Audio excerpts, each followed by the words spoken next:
విగ్రహాలు కానీ ఏవైనా కానీ కడిగేటప్పుడు కొన్ని జాగ్రత్తలు తీసుకోవాలమ్మా.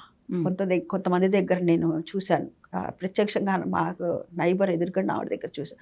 చేతికి గ్లౌజ్ వేసుకొని, ఏంటి గ్లౌజ్ వేసుకొచ్చారు, బయటకు వచ్చింది బెల్లు కొడితే, ఏమిటండి అంటే విగ్రహాలు కడుగుతున్నా కదా అన్నది.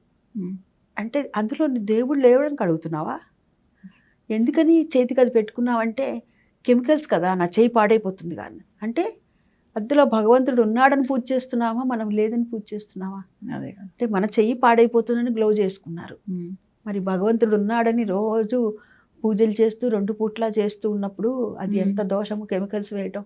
కాబట్టి కెమికల్స్తో వేయకండి. పూర్వపు నుంచి మన పెద్దవాళ్ళు ఏం చెప్పారంటే చింతపండు గుజ్జు తీసి ఇత్తడి విగ్రహాలు అయితే కనుక, లేకపోతే పంచలోహ విగ్రహాలైనా కానీ చక్కగా కుంకుడుకాయలు ఉంటాయి కదా, ఆ కుంకుడుకాయలు కూడా కొంచెం కొట్టి నానబెట్టి, మా అమ్మగారు వాళ్ళు, మా అమ్మగారు అమ్మమ్మగారు వాళ్ళందరి దగ్గర నేను చూశానమ్మా. ఆ పాడ చల్లనీళ్ళతో కూడా పోసేవాళ్ళు కాదు, కొంచెం వెచ్చబెట్టేవాళ్ళు.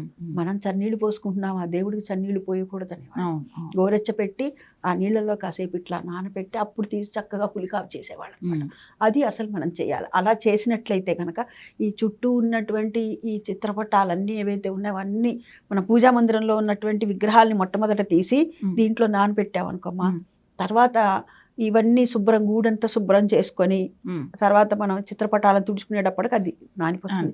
చక్కగా ఇలా అంటే చాలిపోతుంది, మెల్లమెల్ల మెరిసిపోతూ ఉంటాయి. అంతేగాని కెమికల్స్తో మటుకు దయచేసి చేయొద్దు ఎవరు కూడా. నేను ఇంకా ఏమీ అనలేకపోయినాను, ఏదో అంటారుగా ఇరుగు పొరుగు అంటారు కదా అని నేను చెప్పలేకపోయినాను అనమాట. ఇదివరకు మేము ఒక చోట ఉన్న చోట అలాగే ఎదురుకుండానేనమ్మా, ప్రత్యక్షంగా నేను చూసి నాకైతే కళ్ళలో నీళ్లు తిరిగి, అట్లా కెమికల్స్ కదా నా చేతికి ఏమైనా అంటే భగవంతుడికి ఏమైనా పర్వాలేదా అంటే, భగవంతుడు ఉన్నాడనే కదా మనం పూజ చేస్తున్నాం. మన ఇంట్లో విగ్రహం పెట్టుకున్నాం, విగ్రహం ఎందుకు పెట్టుకుంటాం, మన విగ్రహం కోసం విగ్రహం పెట్టుకుంటున్నాం కదా, అది మనం తెలుసుకోవాలి అని. అందుకనమ్మా కెమికల్స్తో మటుకు చేయద్దు, ఇలా ఈ విధంగా పులికాపు శుభ్రంగా చేసుకోవచ్చు తల్లి.